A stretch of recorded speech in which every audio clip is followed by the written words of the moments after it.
All right, now I'm going to start sculpting the head. Gonna mask out an area for the nose, pull out the nose, quickly reinforce where my skull is located. Again, skeleton, it's one of the most important things to keep in mind for making sure you're set up for success.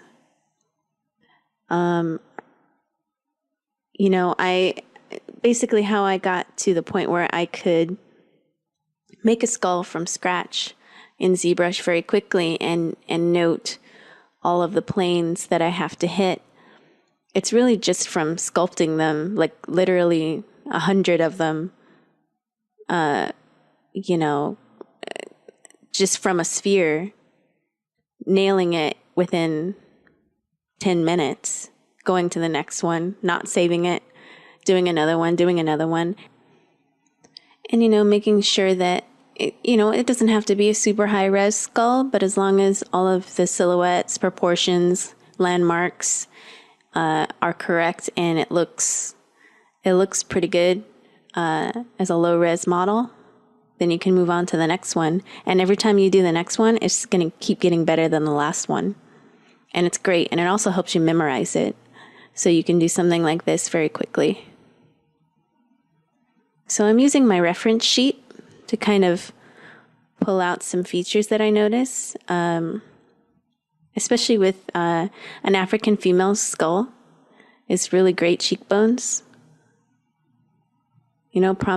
Prominent lips on this particular character.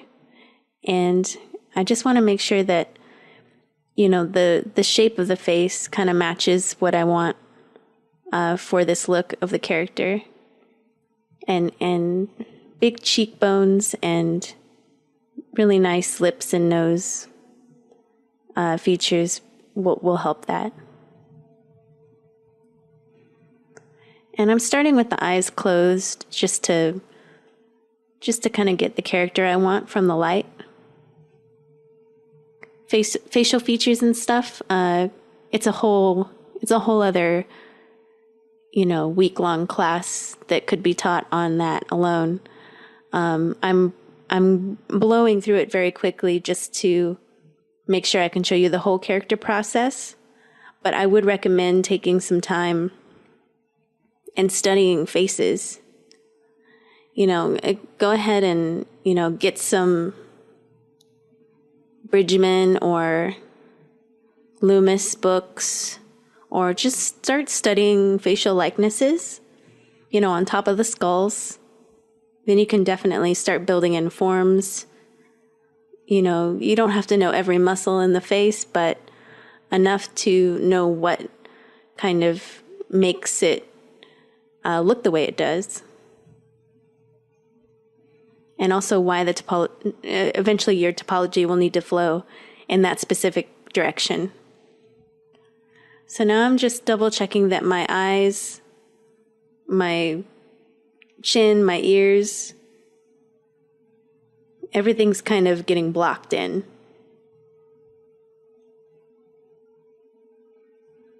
I'm running out of some resolution on my ears, but I'm going to take care of that in one moment. I just want to get all my shapes working.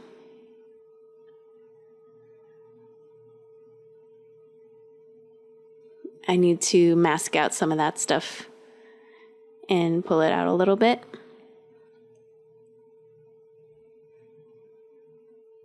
Now I'm just adding some form to the top of the skull, to my nose shapes, to my brow shapes, to my lips, cheekbones, zygomatic arch in the skull, and then adding some volume to the ear shapes. And sometimes people ask, how do you get good at ears? You get good at ears by doing ears, and that's really the truth. I didn't learn ears in any specific way other than being forced to do them, or kind of, do studies from scans and photos. And then you'll memorize common ear shapes. All right, now I'm just reinforcing those cheekbones in the jawline, making sure they look the way I want them to, making sure the node on the corner of the mouth is working. And I'm just making some big movements to make sure that the head works with the way the body looks. And there's tons and tons of moving around at this stage, so don't be afraid to mess it all up and then redo some of it. That was one of my biggest problems as a young artist. I would treat everything way too precious, and in the end, it just made the work suffer because I wasn't willing to push it as far as it should go. I was always worried I wasn't able to get back to where I was, but it makes no sense because back to where I was means less good. You know, you're so afraid that you're going to ruin your work, when in reality, especially now with the way ZBrush works, you can't, unless there's a fatal crash or something, you can't really ruin it.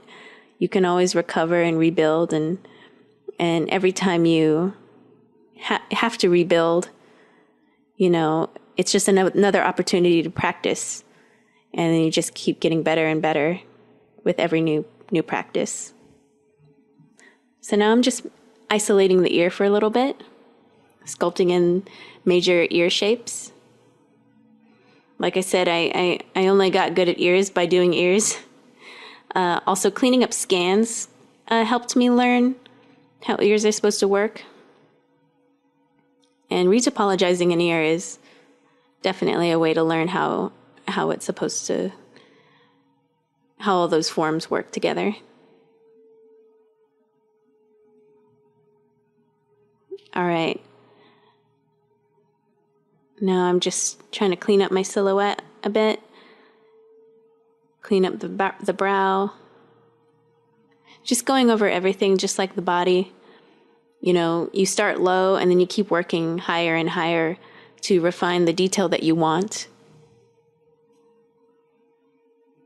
All right. Just adding some volume. Moving around in small ways, making sure the skull silhouette works. Reinforcing that mouth node and the border of the lips.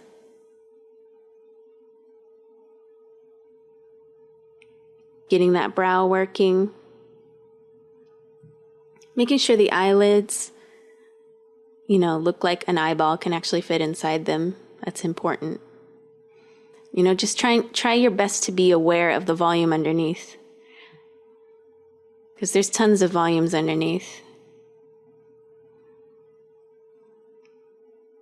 And I'm just keep using a big move tool to move things around the way I need them to. Double checking my face proportions, make sure I've got 5 eye widths.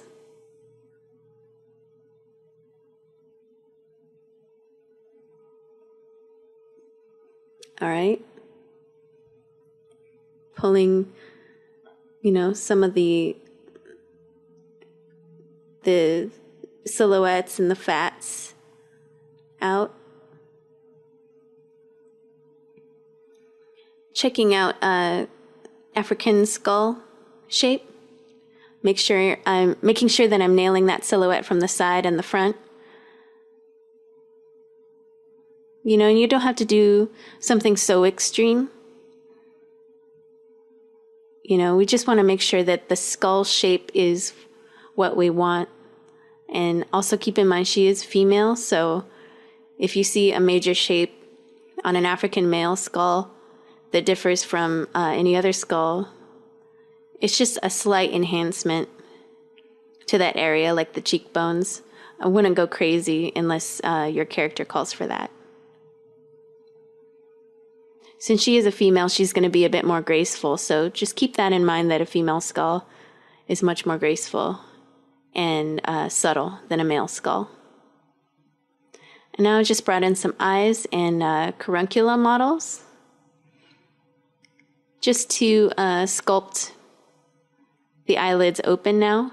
And it's going to be terrifying for a second. The caruncle is the tear duct mesh, and it's just a extruded cube that's been sculpted into that specific shape.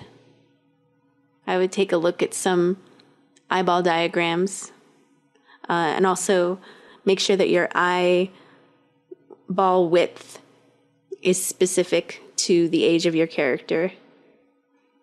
So check out those measurements on a Google search, probably would be best. And now I'm just sculpting the lids to kind of flow over my eyeball objects the way they should.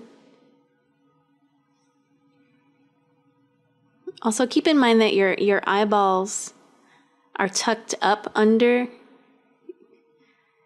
I don't know if you've kind of observed this, but it's a lot easier for humans to look down than it is for them to look up. And it's just because your eyes are sitting in our skull, in a very specific way so that, we're supposed to look at things that are shorter than us. And if we need to look higher, we have to move our neck up to really get that view. And it's just by design. So keep that in mind when you're placing your eyeballs. It's also just a fun fact. All right, I'm just adjusting my eyelids.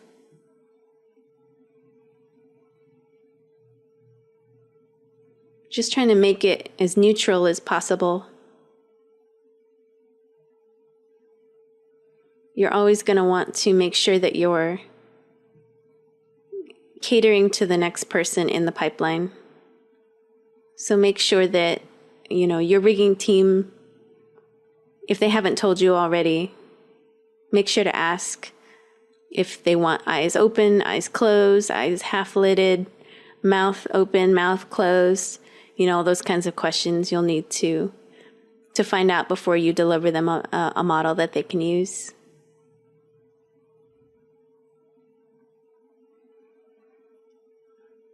All right, I'm just going to keep tweaking. Just minor shape tweaks to the skull, reinforcing the sharpness of the eyelid.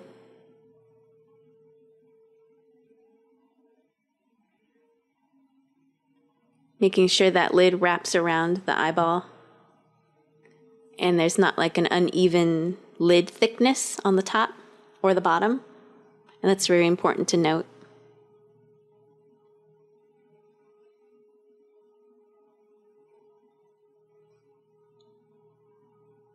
Also, what I like to do is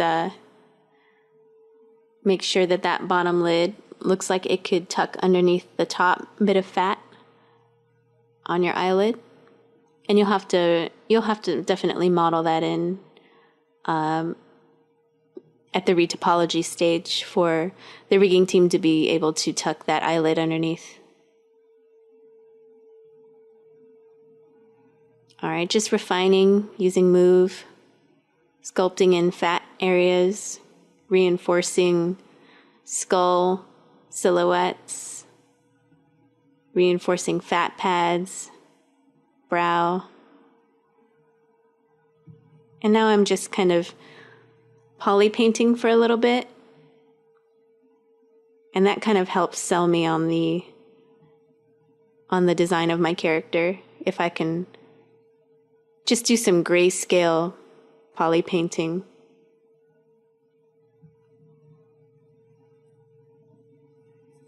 It really helps me to see where that eyebrow line will fall eventually. Your groomer, or if you're the groomer, eventually you'll put in those curves for the eyebrows. But it's good for me to see where they're supposed to go. Now I'm just refining the ear some more.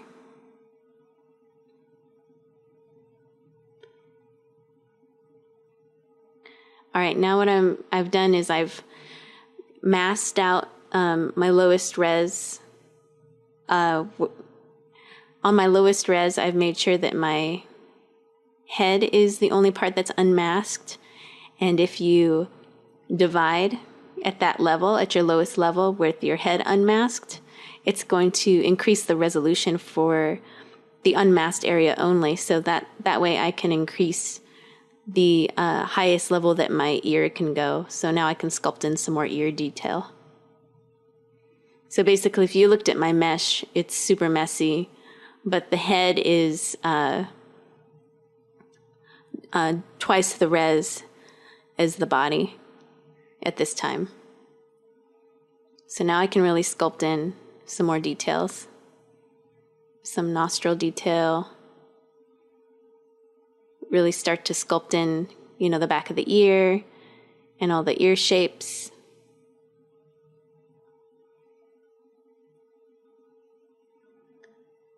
Get that inner structure working.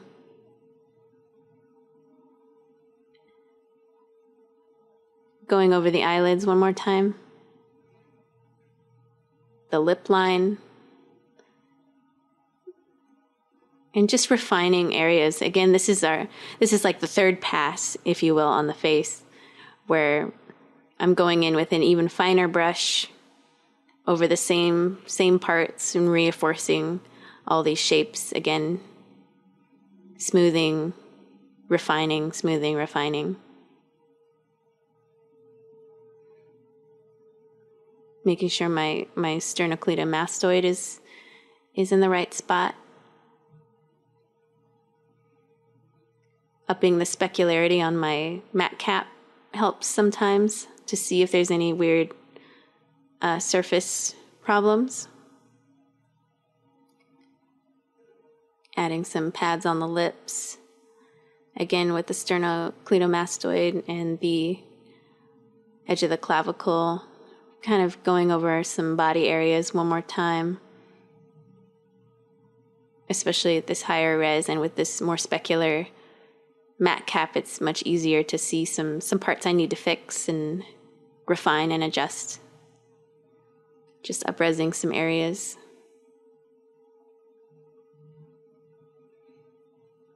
And if you're starting from scratch and someone wants you to make a fully clothed model and they don't care about what's underneath, then you probably won't have to spend this much time on the underlying body, unless they want to use that body for other costumes, like a bikini, for example.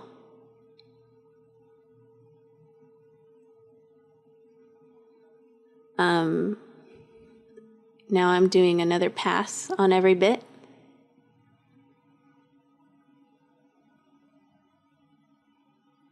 Making sure all these small shape and area details are working the way I want them to. Going back to the ear sculpt. Going back to the skull landmarks. Making sure all my silhouetted areas are making sense. Nose, brow line. I'm using my clay buildup, very, very low intensity, to build up some of these forms and then just smoothing them out. And I'm kind of sculpting in the direction of where the skin would fold. And now I'm sculpting in some facial detail.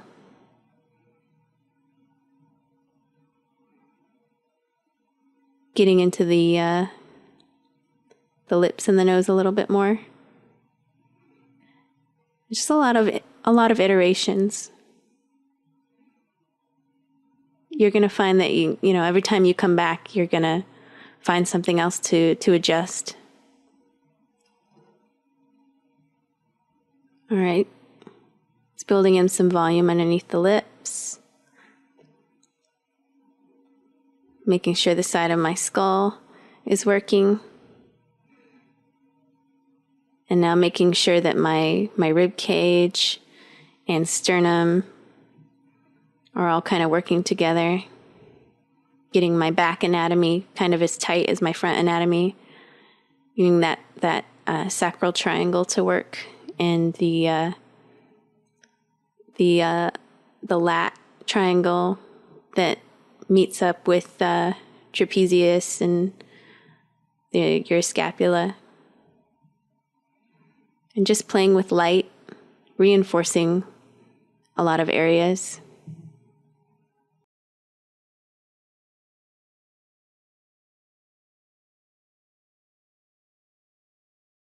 Silhouette is still working against that light background. If you see any mushy lines, just take care of those.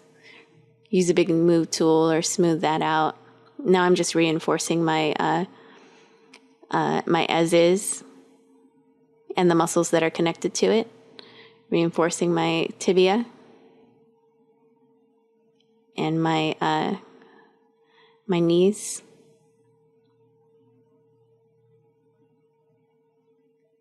Making sure my IT band looks correct from the side.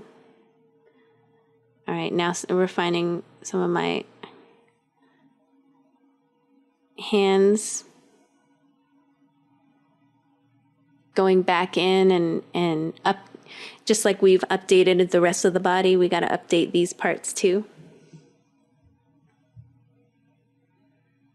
So now I'm just reinforcing the skeleton underneath my hand, tendons, knuckles. You know, getting all these parts working. And making sure that the level of doneness matches the rest of the sculpture. You can go a little bit heavy-handed at this part, and then you just kind of smooth it all out at the end, and that'll get you a nice result.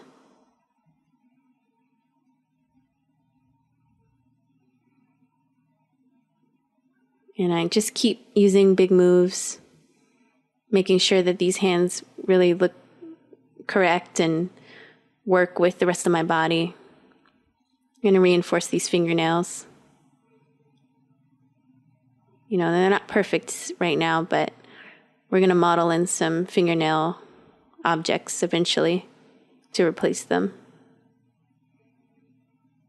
This is just a placeholder to show where they're supposed to be going.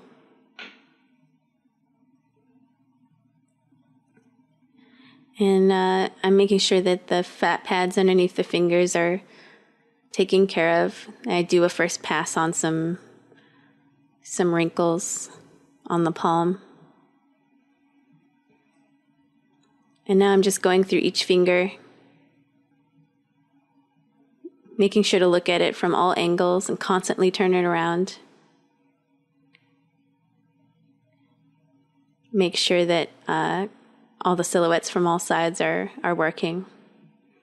Again, that's extremely important to keep moving your model around. And if it's not looking right, definitely take care of it. And now I'm just checking to make sure all my fingers are looking pretty good. Taking care of the fat pads, wrinkles on the palm. I'm literally looking at my own hand to get reference for this. And I'm moving my hand in the same direction that my ZBrush model is pointed.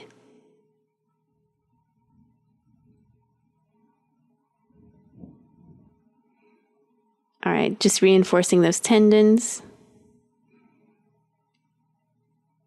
Kind of marking where the wrists go. And now I'm making sure it works with the rest of the body.